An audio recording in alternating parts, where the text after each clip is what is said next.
जय हिंद दोस्तों, मैं नदीम अंसारी आप सभी के अपने YouTube चैनल पर बहुत बहुत स्वागत करता हूं। दोस्तों, मैं आज आप लोग के लिए लेकर आया हूं साइंस का बेसिक इंट्रोडक्शन। विज्ञान की कुछ बेसिक जानकारी आप तक पहुंचाना चाहता हूं कि विज्ञान क्या है, विज्ञान के जनक कौन है, इन सब चीजों के बारे में हम जानने वाले हैं। आइए सबसे पहले हम जानते हैं कि ये जो साइंस जिसे हम विज्ञान के नाम से जानते हैं, इस साइंस शब्द की उत्पत्ति, इस साइंस टर्म के जो है ओरिजिनेशन कहां से हुआ है, किस शब्द से हुआ है। तो मैं आपको दिखाना चाहूंगा। देखिए बेटा, मैंने यहां पर लिखा है कि साइंस शब्द की उत्पत्ति एक लैटिन शब्द से हुई है। याद रखना कि साइंस शब्द की उत्पत्ति लैटिन टर्म से हुई है। वो भी कौन से लैटिन टर्म से? वो है लैटिन टर्म साइंसिया। क्या है बेटा? साइंसिया। इस बात को याद रखना कि साइंस शब्द की उत्पत्ति लैटिन टर्म साइंसिया से हुई है। यदि आपसे कोई पूछता है कि ये बताइए कि जो साइंस वर्ड है ये कहां से ओरिजिन हुआ है, किस टर्म से ओरिजिनेट हुआ है, लिया गया है, तो आपका जवाब ये होना चाहिए कि साइंस जो शब्द है इसको लिया गया है लैटिन टर्म साइंसिया से। आइए जानते हैं कि जो लैटिन टर्म साइंसिया है इसका शाब्दिक अर्थ क्या होता है, अर्थात साइंसिया का शाब्दिक अर्थ क्या होगा। तो देखिए यहां पर मैंने लिखा है कि साइंसिया जो कि एक लैटिन टर्म है, इसका शाब्दिक अर्थ क्या होता है? To know. क्या होता है बेटा? टू नो, या हम इसे ये भी कह सकते हैं नॉलेज। टू नो का मतलब क्या होता है बेटा? जानना, या फिर क्या होता है? ज्ञान। तो साइंस का बेसिक जो मीन होता है, मतलब होता है, साइंस का मतलब होता है जानना।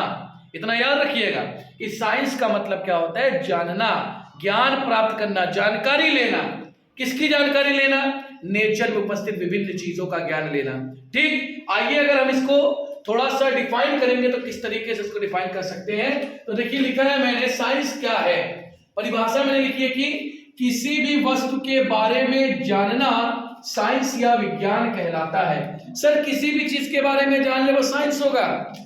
नहीं बेटा, कुछ कंडीशन है उसको ध्यान में रखना है। हाँ, किसी भी चीज के बारे में जानना साइंस है, लेकिन अगर वो जो कंडीशन में बताने जा रहा हूं उसको फॉलो करती है तब। देखिए, किसी भी वस्तु के बारे में जानना साइंस कहलाता है, विज्ञान कहलाता है, लेकिन अर्थात परंतु वह जो जिस वस्तु के बारे में जान रहे हैं उसकी वस्तु का प्रयोग किया जा सके, यानी उसे एक्सपेरिमेंट के द्वारा सिद्ध किया जा सके और उसका अवलोकन किया जा सके, अर्थात ऑब्जर्वेशन किया जा सके। साथ ही साथ जिस चीज के बारे में जान रहे हैं उसका प्रमाण होना चाहिए, एविडेंस होना चाहिए, और आखिरी और बहुत इंपॉर्टेंट बात, जिस वस्तु के बारे में जान रहे हैं वो सत्यता पर निर्भर होना चाहिए, अर्थात सही होना चाहिए। तो हम कह सकते हैं किसी भी वस्तु के बारे में जानना विज्ञान कहलाता है, परंतु वो प्रयोगों, अवलोकन, प्रमाण एवं सत्य पर निर्भर होना चाहिए। बेटा, आप जब विज्ञान को पढ़ते हो तो ये विज्ञान इन चारों चीजों को फॉलो करता है। आप उसे प्रयोगों द्वारा भी देख सकते हो, अवलोकन के द्वारा देख सकते हो, प्रमाणों के द्वारा देख सकते हो, और वो चीजें सत्य होती है। एक एग्जांपल के तौर पे मैं आपको बताना चाहूंगा, जैसे आपको विज्ञान में एक चीज बताई जाती है जब आप फिजिक्स पढ़ते हो कि यदि किसी चीज को ऊपर की ओर फेंका जाता है तो वो एक बल के द्वारा नीचे की ओर आकर्षित हो जाती है, नीचे की ओर चली जाती है। उस बल को क्या कहते हैं बेटा? उसे कहते हैं गुरुत्वाकर्षण का बल, ग्रेविटेशनल फोर्स। तो ये जानकारी बेटा, ये विज्ञान है कि नहीं है? इनमें चार चीजें को फॉलो करना है कि सर ने बताया जिस चीजों को ऊपर की ओर फेंका वो नीचे की ओर चला जाता है, किसके कारण? एक फोर्स के कारण, जिसे हम ग्रेविटेशनल फोर्स या क्या कहते हैं बेटा? हम गुरुत्वाकर्षण का बल कहते हैं। देखिए ये चीज सही है। इसको जानने के लिए हम क्या करेंगे बेटा? प्रयोग करेंगे, एक्सपेरिमेंट करेंगे। जब हम किसी चीज का एक्सपेरिमेंट करेंगे तो हम क्या करेंगे? उसका अवलोकन करेंगे, ऑब्जर्वेशन करेंगे, और जो चीजें कर रहे हैं बेटा, जाहिर सी बात है कि उसका कोई ना कोई प्रमाण होगा, उसी प्रमाण के द्वारा वो चीज सिद्ध किया गया होगा। और साथ ही साथ जब आप प्रयोग करेंगे, ऑब्जर्वेशन करेंगे, तो वो चीजें क्या मिलेंगी? आपको सत्य मिलेंगी। फॉर एग्जाम्पल बेटा, आपको बताया जाता है कि यदि हम जल के अंदर नमक या चीनी को डालकर घोलते हैं तो जो चीनी या नमक होता है वो जल में घुल जाता है। तो बेटा इस चीज का जो ये ज्ञान आपको मिला, आप इसका एक्सपेरिमेंट कर सकते हैं, इसका ऑब्जर्वेशन कर सकते हैं और फाइनली आप देखेंगे ये चीजें सत्य मिलेंगी आपको। जैसे यही है बेटा मार्कर, मैं ऐसे ऊपर की ओर फेंका, ये देखिए पुनः मेरे पास चली आई। तो ये मैंने क्या किया, जो जानकारी मिली मैंने उसको एक्सपेरिमेंट के द्वारा क्या किया, एक्सपेरिमेंट किया और एक्सपेरिमेंट करके ऑब्जर्व किया तो इस चीज को क्या पाया, सत्य पाया कि हाँ वाकई किसी भी ऑब्जेक्ट को ऊपर की ओर फेंका जाता है तो वो ऑब्जेक्ट एक बल के द्वारा नीचे की ओर चली जाती है और ये बल क्या है, गुरुत्वाकर्षण का बल है। तो साइंस का मतलब क्या होता है बेटा, कि किसी भी वस्तु के बारे में जानना साइंस कहलाता है, परंतु वह चीजें प्रयोगों द्वारा, अवलोकन के द्वारा, प्रमाण के द्वारा क्या किया जा सके, सिद्ध किया जा सके, अर्थात वो चीजें सत्यता पर निर्भर होनी चाहिए। साइंस सत्य को मानता है। Is that clear? अब ये भी कह सकते हैं, इसी चीज को हम लिख सकते हैं कि सुसंगठित, सुव्यवस्थित, क्रमबद्ध ज्ञान को विज्ञान कहते हैं। यही है बेटा सुसंगठित, सुव्यवस्थित, क्रमबद्ध ज्ञान, यानी जिसे प्रयोगों द्वारा, अवलोकन द्वारा, प्रमाणों द्वारा सत्य साबित किया जा सके, वही ज्ञान विज्ञान कहलाता है।